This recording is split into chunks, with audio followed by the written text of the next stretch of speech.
Talking about parking again. That's right, parking in the early morning hours versus parking at night.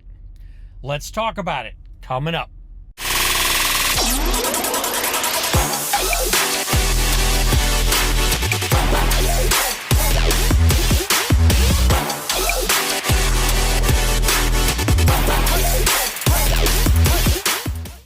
This week I've been rolling a split sleeper berth, something we'll talk about in a future video.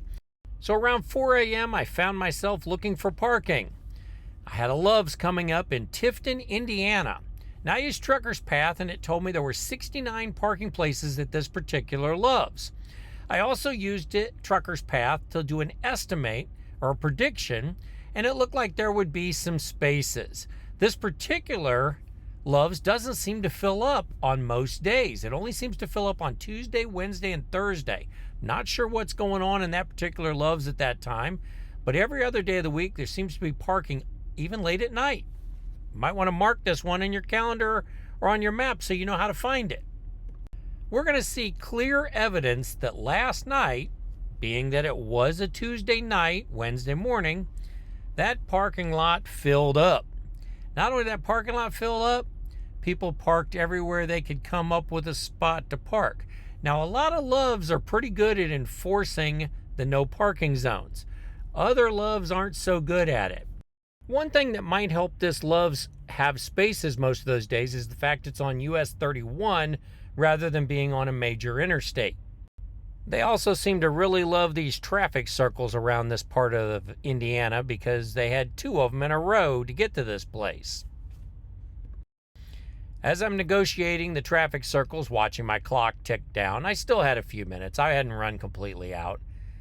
I went ahead and I could already see that there's a whole lot of trucks parked right there along the no parking zone, the fire lane. You can see them over here on the left side, truck after truck after truck. These are the people who didn't plan and came in and created a space. Now with Love's, it is harder to plan because Love's does not have reserved parking, which also means they tend to fill up very early. At 4 a.m., many of the early risers have already left, leaving those parking places empty. See how that truck sits right there all by itself out in the middle of nowhere? Well, when he parked there, there were trucks beside him. And then there's a bunch of trucks over here. He's clearly well beyond the spaces that are meant for parking, but it's okay. Nobody really seems to care because this one doesn't enforce parking that tight. Look at all these empty spaces right over here. I'm gonna pick me one of these, back right into it. It'll be a nice, easy way to get out when I get done. It's important to make sure that you pick your spot well. You want to pick a spot that you're going to be able to get out of when you get ready to leave. You want to pick a spot that's easy to get into, has a lot of maneuvering room. This particular area has a huge amount of maneuvering room. Once you turn around, you can pretty much do it as a straight line back, which is always preferable to doing something like getting creative and trying to go between trucks and the rows, which we do, the 45-degree back and the 90-degree back. We do those, but this makes it a lot easier when I can just back right into the spot and take my break. Being that this is the short side of the split sleeper berth, I can either put myself in off-duty or sleeper berth. If it was the long side of the break, I would have to be in sleeper berth.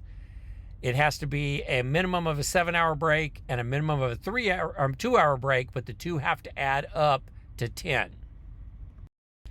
This looks like a great occasion to put out the 360 camera because we're going to catch the sunrise. I like catching sunrises, especially sunrises at truck stops as they start to come alive and everybody starts getting up, getting their fuel, hitting the road. You get to see some great truck action with all the trucks making their bends and turns.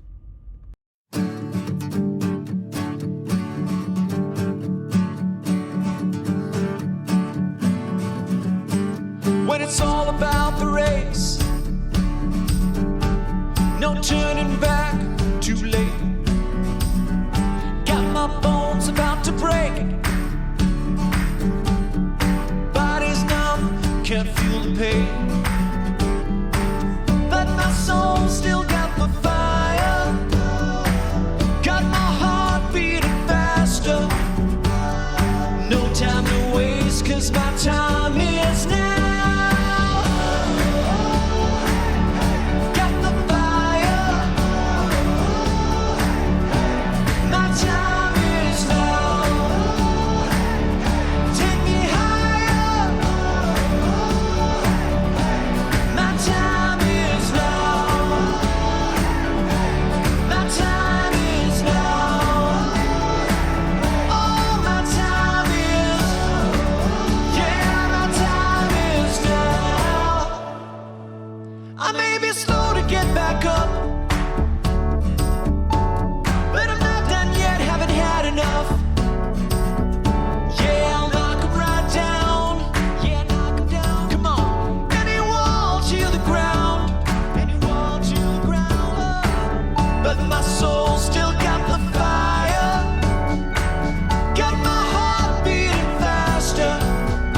This Love's really came alive between 4 o'clock and 6:20, didn't it?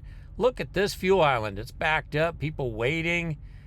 One little secret about fuel islands, you can almost always drive straight through the scale if you're looking just to get out. Now I have this sped up. This is not how fast I drove. This is at 4 times. Let's look and see how many empty spaces we see as we're going out. All of those empty spaces would be perfect places for somebody to park who's coming off of shift in the middle of the night. One of the big reasons we have such a problem with parking is everybody wants to shut down at the same time. Nobody really wants to stagger their shifts. If you drove into this place at 10 a.m., you could pretty much have any spot you wanted. So do we have a parking problem? Or do we have the fact that everybody wants to take the same shift problem?